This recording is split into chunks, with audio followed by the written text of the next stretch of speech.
Bismillahirrahmanirrahim. Assalamualaikum warahmatullahi taala wabarakatuh. Dan selamat malam saya ucapkan kepada semua sidang penonton, tuan-tuan, puan-puan, para ustaz, ustazah, para ulama dan yang dirahmati Allah SWT sekalian. Kita buka sesi live kita pada malam ni dengan bacaan Ummul Kitab Al-Fatihah. A'udzu billahi minasyaitonir rajim. Bismillahirrahmanirrahim. Alhamdulillahi rabbil alamin. Ar-Rahmanir Rahim. Maliki yaumiddin. Iyyaka na'budu wa iyyaka nasta'in. Ihdinas siratal mustaqim. Siratal ladzina an'amta 'alaihim ghairil maghdubi 'alaihim waladdallin. Amin. Bismillahirrahmanirrahim. Wa 'indahu mafatihul ghaibi la ya'lamuha illa hu wa ya'lamu ma fil barri wal bahri wa ma tasqutu min waraqatin illa ya'lamuha wa la habatin fi dhulumatil ard wa la ratbin wa la yabisin illa fi kitabim mubin. Sadaqallahul azim. Alhamdulillahi kama 'allamana an nahmad. Wassalatu wassalamu ala asyrafil khalqi sayyidina Muhammad wa ala alihi wa sahbihi wa man tabi'ahum bi ihsanin ila yaumiddin wa ba'd. Alhamdulillah, kita panjatkan setinggi-tinggi rasa syukur kehadrat Allah SWT kerana masih lagi diberi kesempatan untuk kita sama-sama berada di dalam majlis ilmu, yang mana sesi kita termasuk sekali dalam majlis ilmu. Mudah-mudahan jadi sesi kali ini adalah sesi yang julung kali kita bersiaran dalam keadaan yang saya rasa canggih sikit lah, compare dengan sebelum ni, ya. Jadi alhamdulillah, ya, nikmat yang Allah berikan, andai kata kita bersyukur, Allah akan tambah lagi. Jadi berbeza dan banyak perbezaan yang berlaku dengan sesi live sebelum ni yang nampak sedikit kuno sikit lah, kan, kampung sikit. Jadi adalah progression ataupun penambahbaikan yang kita dapat buat untuk sesi kali ini. Mudah-mudahan manfaat dia lebih meratai semua orang, ya. Jadi ahlan salam saya ucapkan kepada semua. Pada sesi saya pada malam ni, saya akan sambung sesi sebelah pagi tadi yang dibuat oleh saudara saya Ustaz Nizam, yang mana telah pun dimulakan bacaan surah Al-Baqarah bermula ayat pertama Alif Lam Mim sampai ayat yang ketiga. Jadi insya-Allah saya akan sambung pada ayat yang keempat surah Al-Baqarah, ya. Okey. Jadi andai kata majlis ataupun sesi yang kita sedang saksikan ni ada manfaat untuk diri kita dan mungkin bermanfaat juga untuk orang lain, jadi amat dialu-alukanlah untuk dipanjang-panjangkan, untuk di-share, dikongsikan kepada mana-mana tempat yang dirasakan sesuai untuk di-share. Klik saja button share dan tengok list mana yang sesuai, kita letak. Jadi andai kata ada setengah grup yang tidak sesuai kita share di situ, maka janganlah kita share, ya.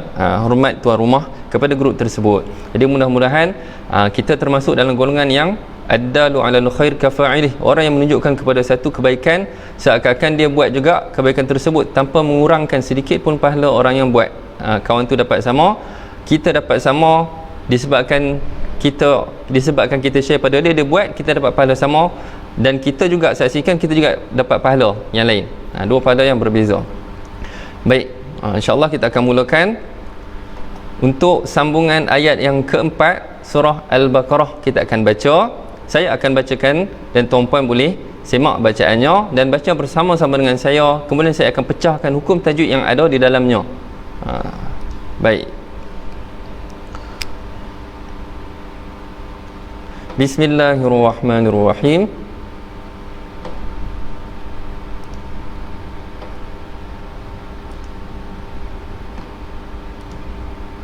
Tak muncul pula.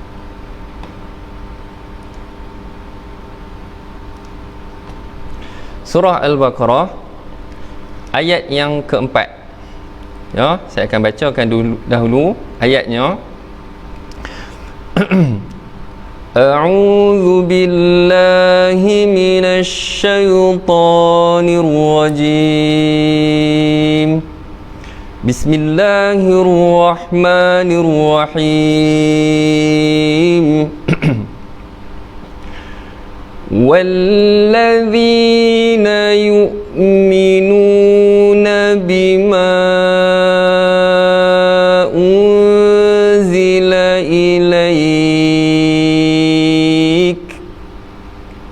Saya ulang. Walladzina yu'minuna bima unzila ilaik.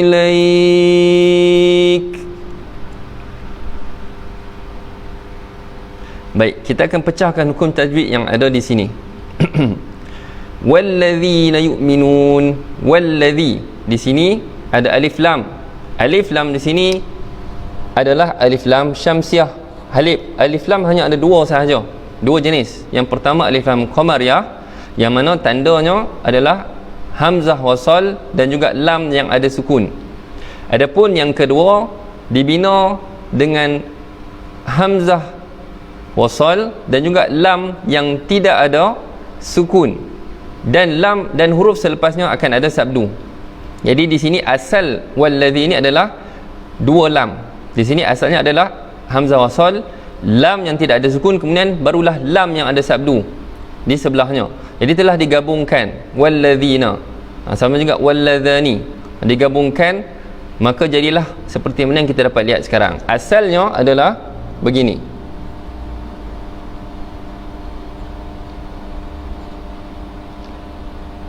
Walladzina, asalnya ada 3 lam.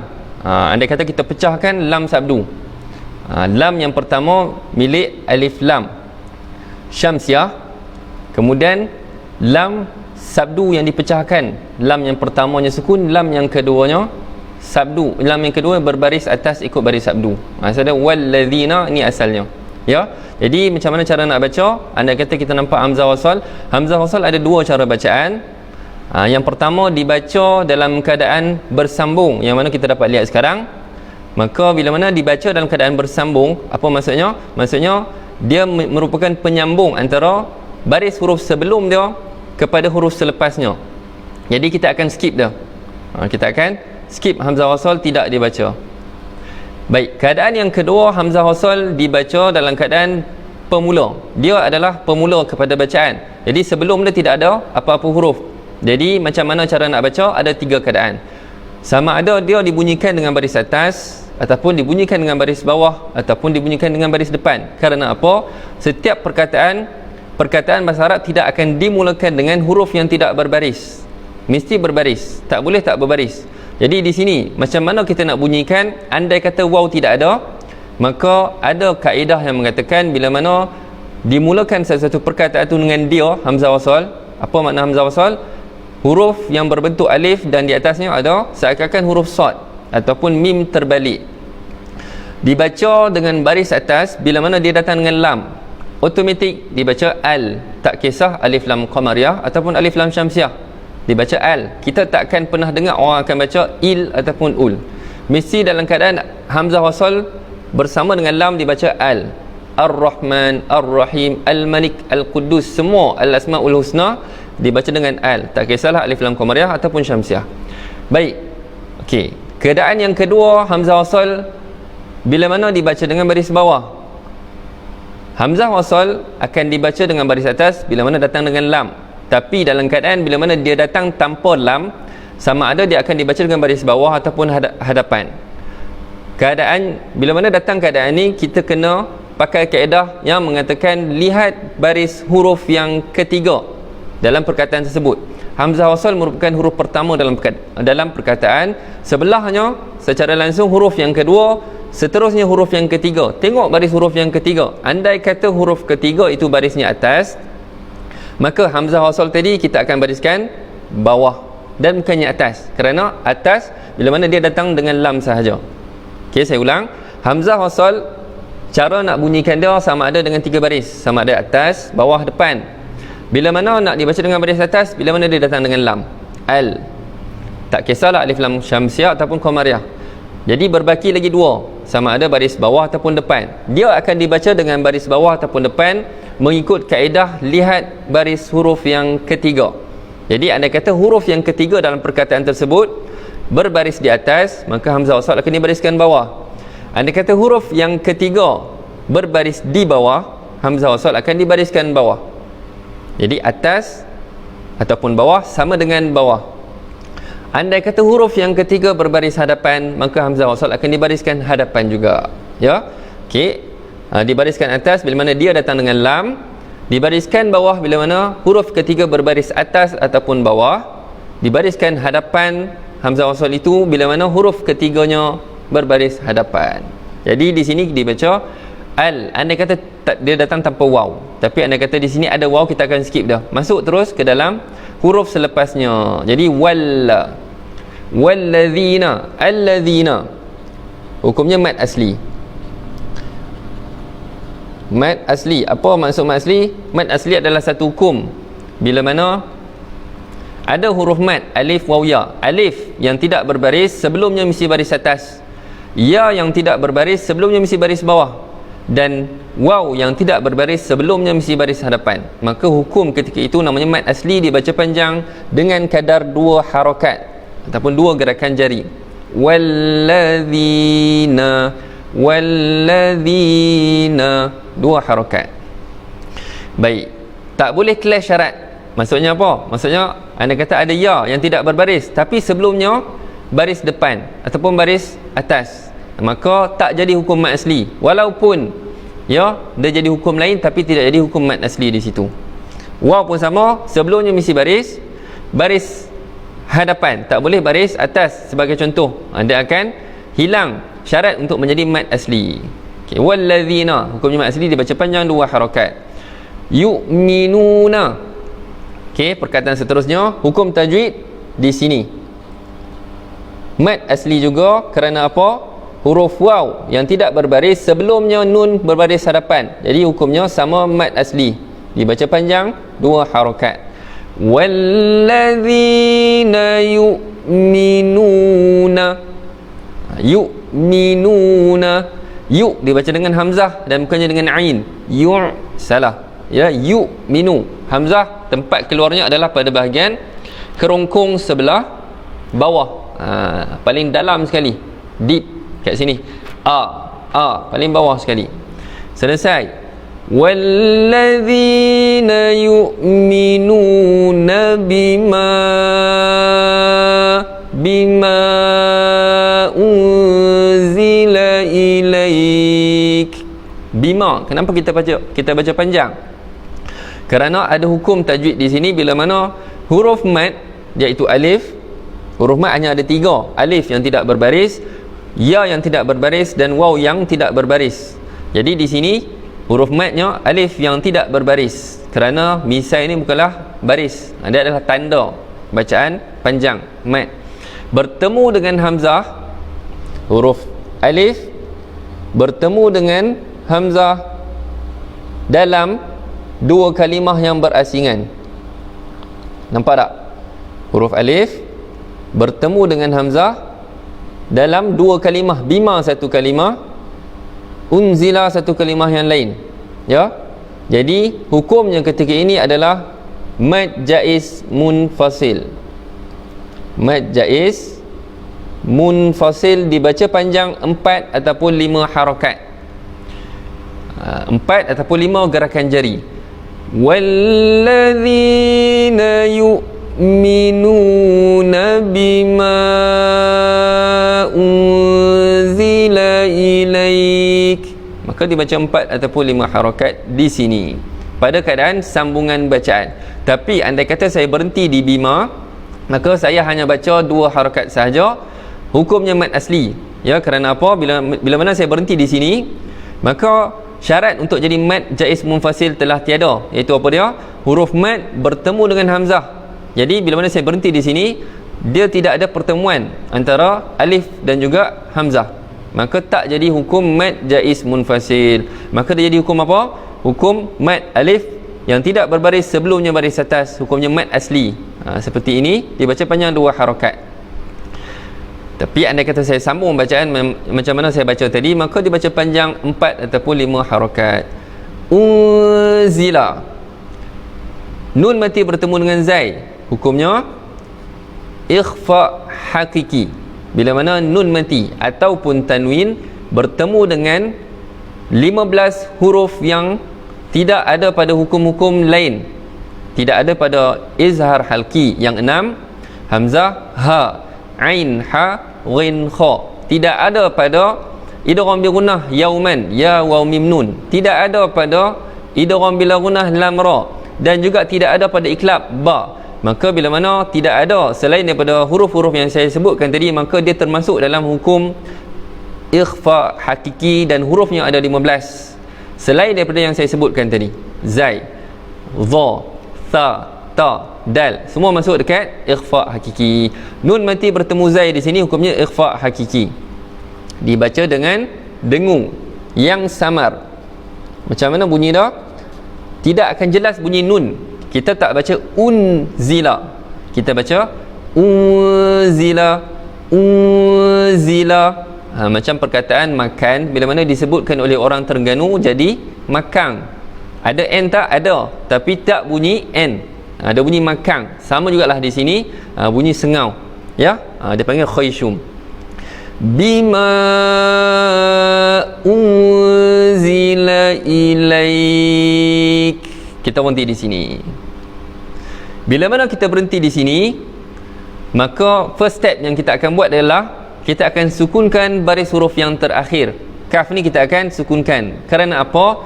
Perkataan Arab bila mana disebutkan, kita tak akan bunyikan baris huruf yang terakhir. Macam mana kita baca bismillah, bismillahirrahmanirrahim, him, asal baris mim adalah bawah, bismillahirrahmanirrahim. Tapi bila mana kita berhenti, kita akan sukunkan mana-mana huruf terakhir yang berbaris. Maka sama juga keadaannya di sini, kita akan sukunkan huruf kaf. Kerana apa? Kerana berhenti. Itu sebab dah. Kenapa kita sukunkan? Bukan saya saja. Ada sebab kerana Arab tidak membunyikan baris huruf terakhir bila mana berhenti bacaan. Muhammad, Ahmad, asal ada Muhammadun, Ahmada, kita tak baca dengan baris last. Fatimatun, kita baca Fatimah, kita sukunkan baris huruf terakhir. Jadi bila mana kita sukunkan huruf terakhir, maka di sini ada hukum tajwidnya. Okey, nama dia adalah madlin. Apa pula hukum madlin ni? Okey, bukan Kak Lin jiran rumah kita sebelah, ya. Lin adalah satu hukum bila mana kita berhentikan bacaan dan kita sukunkan huruf terakhirnya. Sebelumnya ada huruf mad ya ataupun waw, dan sebelum huruf mad ya ataupun waw tersebut ada baris atas. Okey, syarat nak jadi madlin ada 3. Yang pertama, disukunkan huruf terakhir kerana berhenti. Ada tak? Ada. Kaf kita sukunkan. Sebelumnya ada huruf mad. Huruf mad ada berapa? 3. Alif, waw, ya yang tidak berbaris. Maksud tidak berbaris tu apa? Dia tidak terima apa-apa baris daripada baris atas ataupun baris bawah ataupun baris depan. Jadi sukun tu bukan baris, dia tanda mati. Jadi tanda pertama, kita sukunkan huruf terakhir kerana berhenti. Sebelumnya ada huruf mad ya ataupun waw. Ada tak? Ada di sini ya. Ya sukun, tidak berbaris. Sebelumnya lagi berbaris di atas. Ada tak? Ada. Lam berbaris di atas dan bukannya bawah dan bukannya depan. Jadi ketika ini ada hukum tajwid namanya madlin. Jadi dibaca panjang 2, 4 ataupun 6 harakat. Saya bunyikan, walladzina yu'minuna bima unzila ilaik, dengan kadar 6 harakat, ataupun unzila ilaik 4 harakat ataupun 2 harakat. Unzila ilaik 2 harakat. Okey, pilihan nak baca 2 pun boleh, anda kata nafas pendek. Nak baca 4 pun boleh, anda kata nafas panjang sikit. Dan nak baca 6 pun boleh, anda kata zaman sekolah dulu wakil renang. Bolehlah baca sampai 6. Baik. Ayat yang seterusnya, potongan yang kedua, saya bacakan dulu. Wa ma unzila min qablik. Saya ulang. Wa ma unzila min qablik. Kenapa kita baca panjang pada ma? Kerana hukumnya sama seperti di atas. Huruf mad alif bertemu dengan hamzah di dalam 2 kalimah yang berasingan, maka hukumnya mad jaiz munfasil. Apa dia mad jaiz munfasil? Hukum bila mana huruf mad alif ataupun waw ataupun ya bertemu dengan huruf hamzah, bertemu dengan hamzah di dalam dua kalimah yang berasingan. Dia separate. Huruf mad berada di akhir kalimah yang pertama dan hamzah berada di awal kalimah yang kedua. Jadi hukumnya mad jaiz munfasil dibaca panjang. Sebab apa? Ada misal 4 ataupun 5 harakat. Unzila, nun mati bertemu zai sama juga seperti di atas. Hukumnya mad bukan mad, ikhfa hakiki. Nun mati bertemu 15 huruf yang berbaki di dalam hukum nun mati ataupun tanwin, namanya ikhfa hakiki. Min qablik, nun mati bertemu qaf sama juga seperti sebelumnya ikhfa hakiki, kerana qaf adalah huruf-huruf yang berbaki yang tidak disebutkan dalam 4 hukum nun mati ataupun tanwin sebelum ikhfa hakiki. Hurufnya ada 15 di dalam ikhfa hakiki. Qaf termasuk, zai termasuk. Ya, kita dah tolak tadi 6 huruf daripada izhar halki, tolak 4 daripada idgham bi gunnah yauman, tolak 2 lam ra, tolak 1 ba iklab. Jadi huruf-huruf yang saya tak sebutkan masuk dalam ikhfa hakiki kesemuanya. Dibaca dengan dengung, samar. Kita tak dengar bunyi jelas nun dia. Kita tak baca min, kita baca min qablik, min M-I-N-G, min qablik. Kemudian qablik, bila mana ba disukunkan maka hukumnya qalqalah. Sughra, apa dia qalqalah pula? Tadi nun mati, tadi mat, ni qalqalah pula. Qalqalah adalah hukum bila mana salah satu dari 5 huruf yang saya akan sebutkan ini bertanda sukun. Apa dia? Ba, jim, dal, qaf, ta. Saya ulang.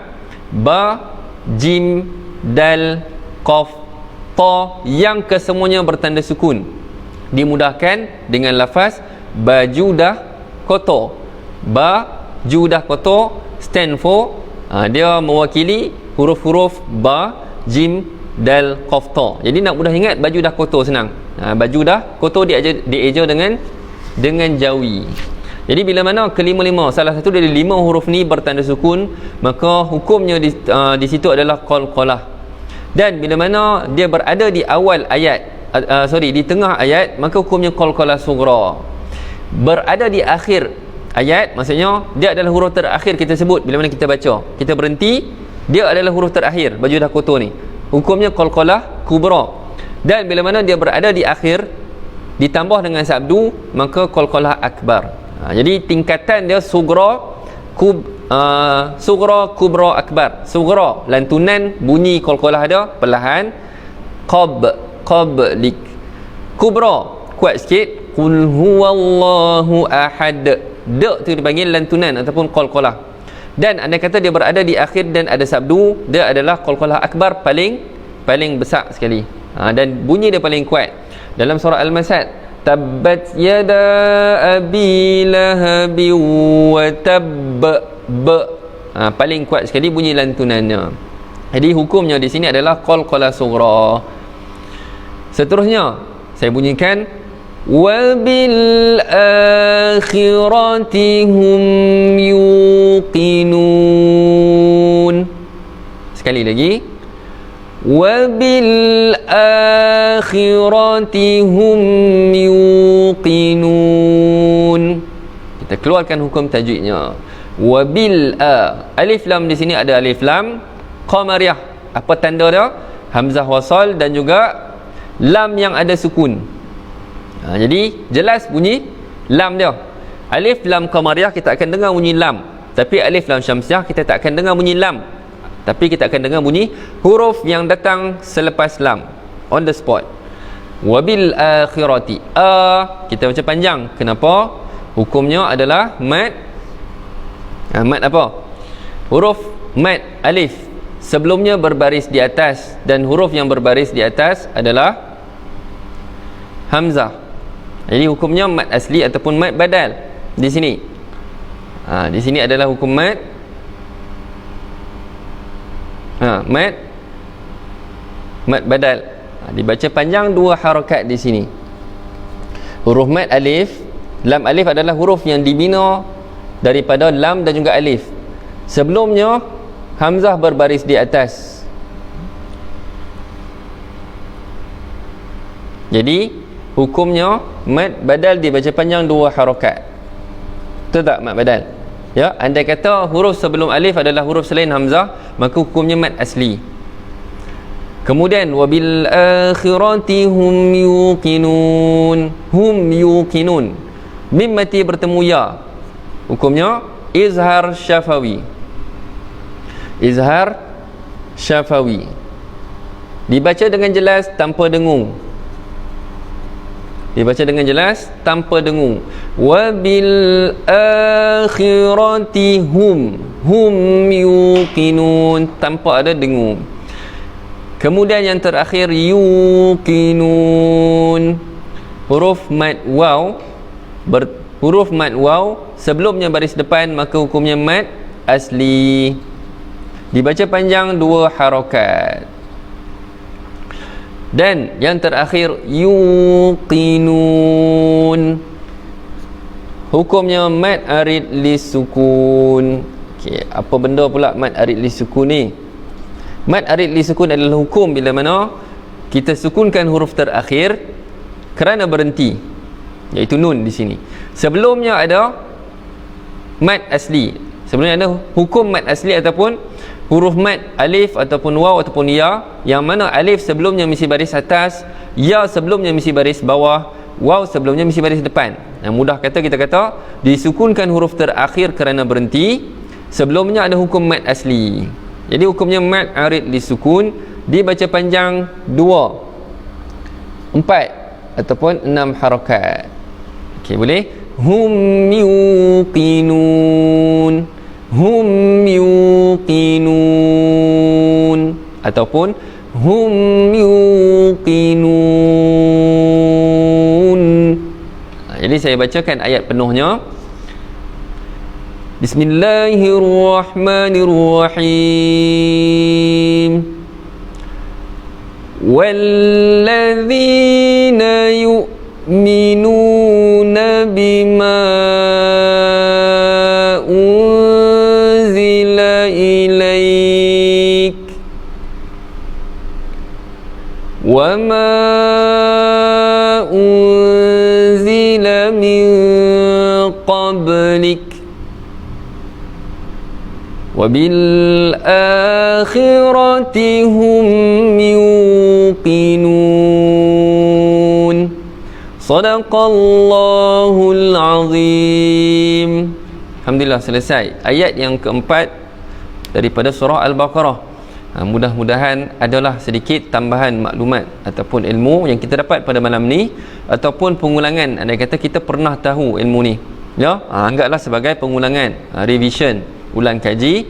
Mudah-mudahan ada manfaat untuk kita bersama. Jadi andai kata ada faedah ataupun manfaat, boleh dipanjang-panjangkan kepada tempat-tempat lain. Mudah-mudahan manfaat ini dapat disebar luas kepada semua. Ya, insya-Allah kita akan sambung pada sesi seterusnya, sambungan pada ayat yang kelima surah Al-Baqarah. Ya, sambungan daripada ayat 4 yang saya bacakan tadi. Jadi kita akan jumpa lagi pada sesi akan datang bersama guru lain, insya-Allah. Mudah-mudahan sedikit usaha yang dijalankan oleh AQSP dapat memberi manfaat tak banyak sikit kepada masyarakat untuk mengenali Al-Quran dan membacanya kepada yang tidak pandai membaca. Jadi ini merupakan langkah permulaan lah, langkah pemula untuk kita boleh baca dengan lancar sebagaimana orang-orang lain juga. Jadi saya tutup sesi live kita pada malam ni dengan lafaz aqul qali hadza wa astaghfirullahal azim li wa lakum. Wassalamualaikum warahmatullahi taala wabarakatuh.